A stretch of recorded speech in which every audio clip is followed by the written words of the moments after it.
Happy Tuesday. Today is Tuesday, March the 15th, 2022. Today's daily Bible readings come to us from Psalm 105, 1 through 42, Numbers 14, 10 through 24, and then 1 Corinthians 10, 1 through 13. I'm going to take a look at Numbers because last year I looked at the one from 1 Corinthians pretty much, which was actually, this is Lent 2, or the Tuesday of the second Sunday of Lent. And that one was on the Tuesday after the fourth Sunday of Lent. So, I'm wearing my purple tech shirt today, so I can front for tech, and then also wear purple for Lent. It's like I'll just organize. Like here's my Lent binder. It's even like purple too. So, because purple is the liturgical color for Lent. Anyway, what does that have to do with what we're talking about today? Absolutely nothing. But thank you for watching anyway. Numbers 14, 10 through 24. Basically, the story starts with the people balking at the idea of entering into the promised land. What we've missed out in the story so far is that the people have journeyed through the wilderness. They left Egypt, journeyed through the wilderness, and now they're on the borders of this promised land that God's been bringing them to. And so they send this group of spies in to reconnoiter the land.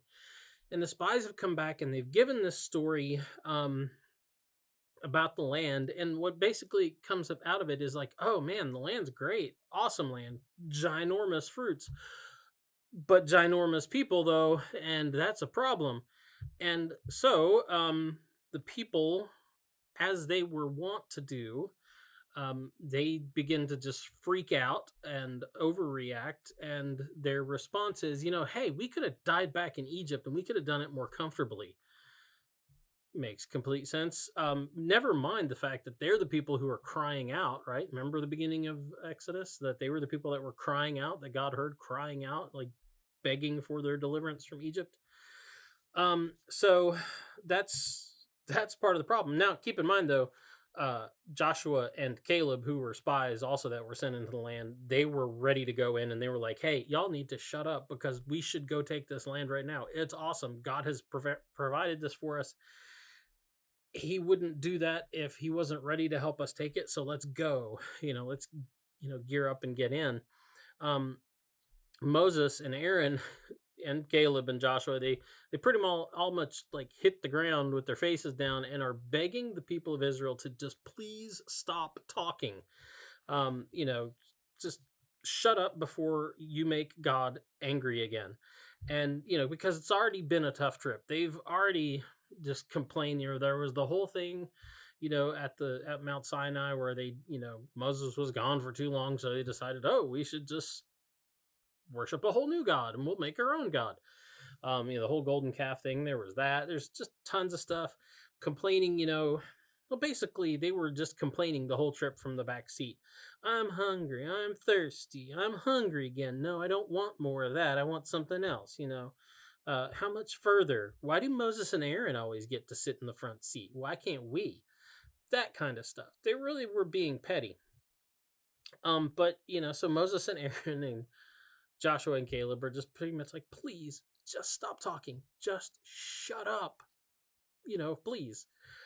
But it's too late because God heard them and he was not happy and he was ready to ditch them all and start over with Moses. That's what he says to him. At the beginning of this, he's like, these people despise me. I don't know how much longer it's going to keep up. I'm tired of it. So I'm just going to strike them off the face of the earth. I'm just going to count it as a loss, just get rid of them and just start over with you. Which is an offer he's made to Moses before. Pretty sure that's the offer he made to Moses when they built the golden calf, that kind of thing. And Moses once again intercedes, part of his job, for the people of Israel. And he says, okay, yeah, you could do that. You make a good point. But here's the thing, God, you did all this already. You went in, you heard their cries for deliverance, and you went into Egypt and you just slapped Pharaoh around. Let's just be honest about that. He put up a fight, but it wasn't really a fight. You pretty much just slapped him around and made him look stupid.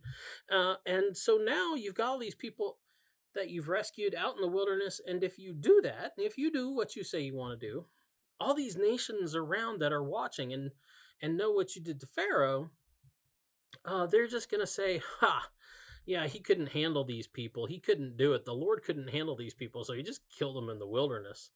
Um, he wasn't able to see it through. That's what it says here in verse 16. It is because the Lord was not able to bring this people into the land he swore to give them that he has slaughtered them in the wilderness. So Moses is saying, look, you have, you're right. They're a pain in the butt. Sorry, I said butt.